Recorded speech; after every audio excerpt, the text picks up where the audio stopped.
श्रुत्वा च बगलां पूजा स्तोत्रं चापि महेश्वरा। इदानीं स्तोतुमिच्छामि कवचं वद मे प्रभो।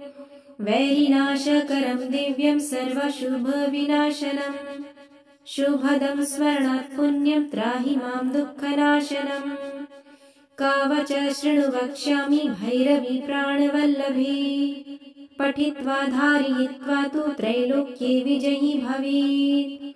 ॐ श्रीबगलामुखी कवचस्य नारद ऋषिः अनुष्टुप छन्दः। श्रीबगलामुखी देवता ह्रीं बीजं ऐं कीलकं पुरुषार्थचतुष्टये जपे विनियोगः। शिरो मे बगला पातु हृदयक्षरी परा। ॐ ह्रीं ॐ मे ललाटे च बगला वैरीनाशिनी। गदा हस्ता सदा पातु मुखं मे मोक्षदायिनी। वैरिजिह्वाधरा पातु कण्ठं मे बगलामुखी। उदरं नाभिरीशं च पातु नित्यं परात्परा। परात्परतरा पातु मम गुह्यं सुरेश्वरी। हस्तौ चैव तथा पादौ पार्वती परिपातु मे। विषादे विषमे घोरे संग्रामे रिपुसङ्कटे। पीताम्बरधरा पातु सर्वाङ्गं शिवं नर्तकी। श्रीविद्यासमयं पातु मातङ्गी पदुरिता शिवा। पातु पुत्रीं सुतं चैव कलत्रं कलिका मम। पातु नित्यं भ्रातरं मे पीतरं शूलिनी सदा। रन्ध्रं हि बगला देव्या कवचं सन्मुखोदितं। नैवेद्यं मुख्याय सर्वसिद्धिप्रदायकम्। पठन्नादरणादस्य पूजनादनवाञ्छितं लभे। इदं कवचं ज्ञात्वा यो जपेत् बगलामुखी। पिबन्तीं शोणितं तस्य योगिन्यः प्राप्य सादरा। वश्ये चाकर्षणे चैव मारणे मोहने तथा। महाभये विपतौ च पठेद्वरा पाठयेतु यः। तस्य सर्वार्थसिद्धिः स्यात् भक्तियुक्तस्य पार्वती। श्रुत्वा च बगलां पूजा स्तोत्रं चापि महेश्वरा। इदानीं स्तोतुमिच्छामि कवचं वद मे प्रभो। वैरिनाशकरं दिव्यं सर्वशुभविनाशनम्। शुभदं स्वर्णात् पुण्यं त्राहि मां दुःखनाशनम्। कवच शृणु वक्ष्यामि भैरवी प्राणवल्लभे। पठित्वा धारयित्वा तु त्रैलोक्ये विजयी भवेत्।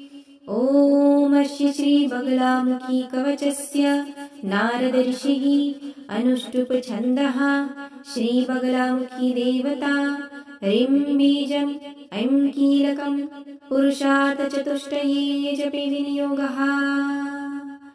शिरो मे बगला पातु हृदयक्षरी परा। ॐ ह्रीं ॐ मे ललाटे च बगला वैरीनाशिनी। गदा हस्ता सदा पातु मुखं मे मोक्षदायिनी। वैरिजिह्वाधरा पातु कण्ठं मे बगलामुखी। उदरं नाभिरीशं च पातु नित्यं परात्परा। परात्परतरा पातु मम गुह्यं सुरेश्वरी। हस्तौ चैव तथा पादौ पार्वती परिपातु मे। विषादे विषमे घोरे संग्रामे रिपुसङ्कटे। पीताम्बरधरा पातु सर्वाङ्गं शिवं नर्तकी। श्रीविद्यासमयं पातु मातङ्गी पदुरिता शिवा। पातु पुत्रीं सुतं चैव कलत्रं कलिका मम। पातु नित्यं भ्रातरं मे पीतरं शूलिनी सदा। रन्ध्रं हि बगला देव्या कवचं सन्मुखोदितं। नैवेद्यं मुख्याय सर्वसिद्धिप्रदायकम्। पठन्नादरणादस्य पूजनादनवाञ्छितं लभे। इदं कवचं ज्ञात्वा यो जपेत् बगलामुखी। पिबन्तीं शोणितं तस्य योगिन्यः प्राप्य सादरा। वश्ये चाकर्षणे चैव मारणे मोहने तथा। महाभये विपतौ च पठेद्वरा पाठयेतु यः। तस्य सर्वार्थसिद्धिः स्यात् भक्तियुक्तस्य पार्वती। श्रुत्वा च बगलां पूजा स्तोत्रं चापि महेश्वरा। इदानीं स्तोतुमिच्छामि कवचं वद मे प्रभो। वैरिनाशकरं दिव्यं सर्वशुभविनाशनम्।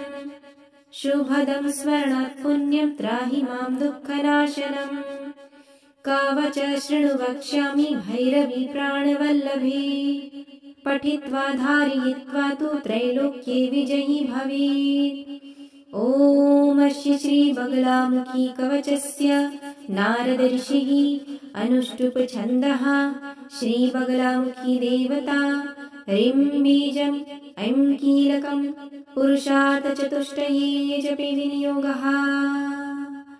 शिरो मे बगला पातु हृदयक्षरी परा ॐ ह्रीं ॐ मे ललाटे च बगला वैरीनाशिनी गदा हस्ता सदा पातु मुखं मे मोक्षदायिनी वैरी जिह्वाधरा पातु कण्ठं मे बगलामुखी उदरं नाभिरीशं च पातु नित्यं परात्परा परात्परतरा पातु मम गुह्यं सुरेश्वरी हस्तौ चैव तथा पादौ पार्वती परिपातु मे विषादे विषमे घोरे संग्रामे रिपुसङ्कटे पीताम्बरधरा पातु सर्वाङ्गं शिवं नर्तकी श्रीविद्यासमयं पातु मातङ्गी पदुरिता शिवा पातु पुत्रीं सुतं चैव कलत्रं कलिका मम पातु नित्यं भ्रातरं मे पीतरं शूलिनी सदा रन्ध्रं हि बगला देव्या कवचं सन्मुखोदितं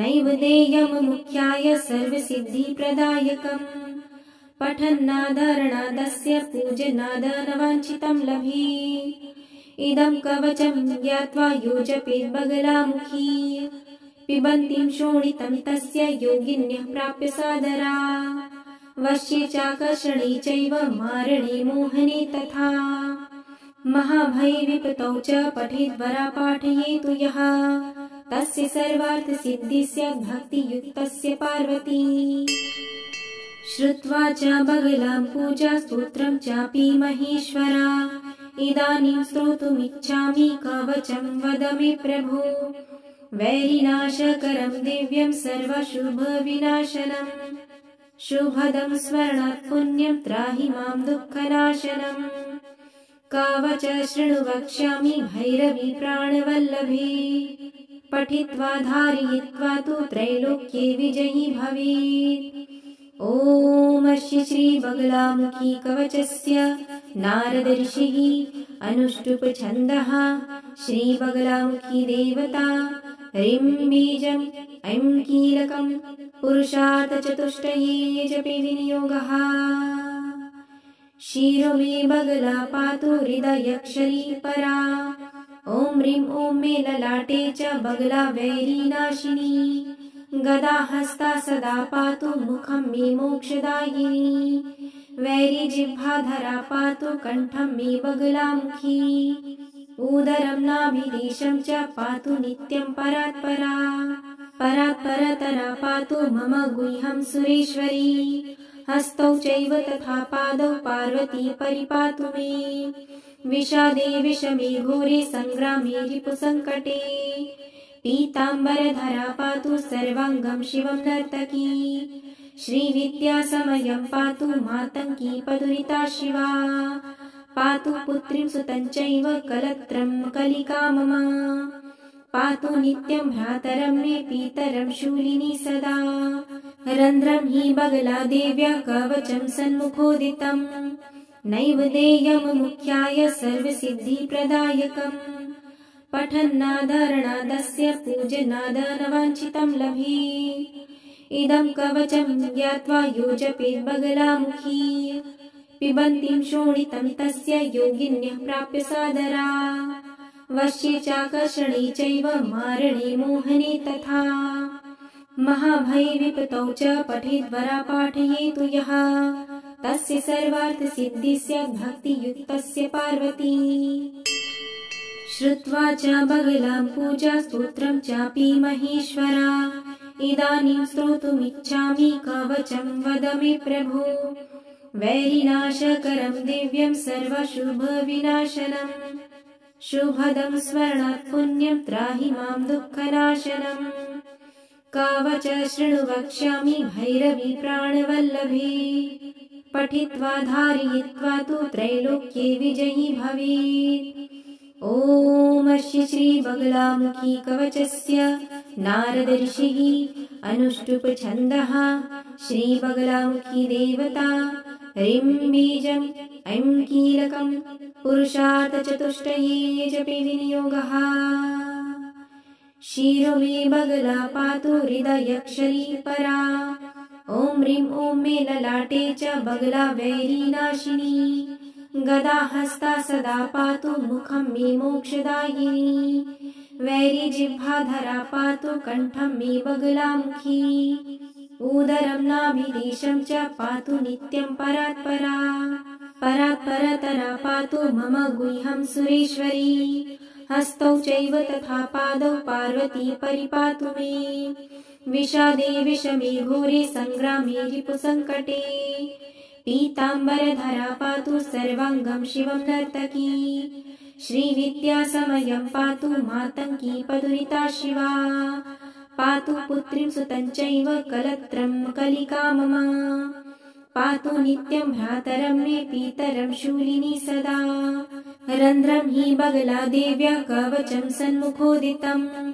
नैवेद्यं मुख्याय सर्वसिद्धिप्रदायकम्। पठन्नादरणादस्य पूजनादनवाञ्छितं लभे। इदं कवचं ज्ञात्वा यो जपेत् बगलामुखी। पिबन्तीं शोणितं तस्य योगिन्यः प्राप्य सादरा। वश्ये चाकर्षणे चैव मारणे मोहने तथा। महाभये विपतौ च पठेद्वरा पाठयेतु यः। तस्य सर्वार्थसिद्धिः स्यात् भक्तियुक्तस्य पार्वती।